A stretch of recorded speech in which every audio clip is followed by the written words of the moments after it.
কেউ পড়বেন? পাঠ করছি। তোমরা শুনিয়াছ, উক্ত হইয়াছিল তোমার প্রতিবেশীকে প্রেম করিবে এবং তোমার শত্রুকে দেশ করিবে। কিন্তু যাহারা তোমাদিগকে তাড়না করে তাহাদের জন্য প্রার্থনা করিও, যেন তোমরা আপনাদের সর্বস্ত পিতার সন্তান হও, কারণ তিনি ভালো মন্দ লোকদের উপরে আপনার সূর্য উদিত করেন এবং ধার্মিক অধার্মিক গণের উপরে জল বর্ষান। কেননা যাহারা তোমাদিগকে প্রেম করে তাহাদিগকে প্রেম করিলে তোমাদের কি পুরস্কার হইবে? করগ্রাহীরাও কি সেই মতো করে না?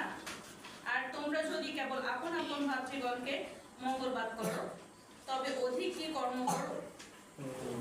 পরজাতীয়রা কি সেইরূপ করে না? অতএব তোমাদের সর্বস্ত পিতা স্বর্গীয় পিতা যেমন সিদ্ধ, তোমরাও তেমনি সিদ্ধ হও। আমেন। তারপরে অনেক পদ আছে, এগুলো আপনারা দেখবেন। আমি সিরিয়ালে বলি যে এই কথা প্রভু যিশুর কথা, যে আমরা কি করি প্রেম, না প্রথমে দেখি প্রেম। প্রেম আসলে অনেক প্রকার। সত্যিকারের প্রেম, তারপরে কি দেখানো প্রেম, ছলনার প্রেম। দাদা সুন্দর বলছে, ছলনার প্রেম, ভণ্ডামি প্রেম। ভণ্ডামি আর ছলনা একই।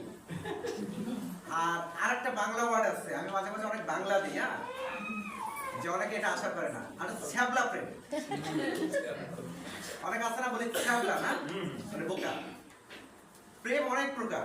বর্তমানে যে প্রেম চলছে সেটা সচরাচর প্রেম বললেই আমরা মনে করি যে খারাপ।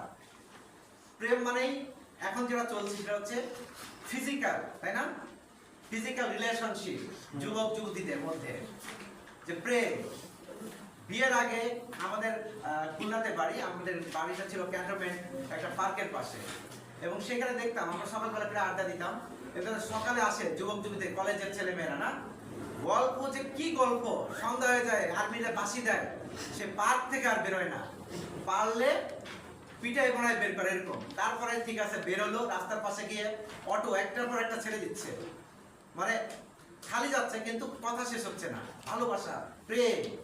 এরপরে অটো ছাড়তে ছাড়তে যখন রাত হয়ে যায় তখন হয়তো একটা অটোতে ওঠে, অটো ওঠার পরে বাসায় গিয়ে আবার ফোনে রাত 10টা 11টা 12টা পর্যন্ত, না ঘুম আসে না, কথা বলে। তারপরে যখন এক সময় সেই ভালোবাসার মানুষটিকে সে পায়, তারপরে কি হয়, 1 বছর 2 বছর, তারপরে শুরু হয় অশান্তি, না অর্থনৈতিক। এমনকি টুথপেস্ট কেন তুমি গোড়ায় চাপ দিলা, কেন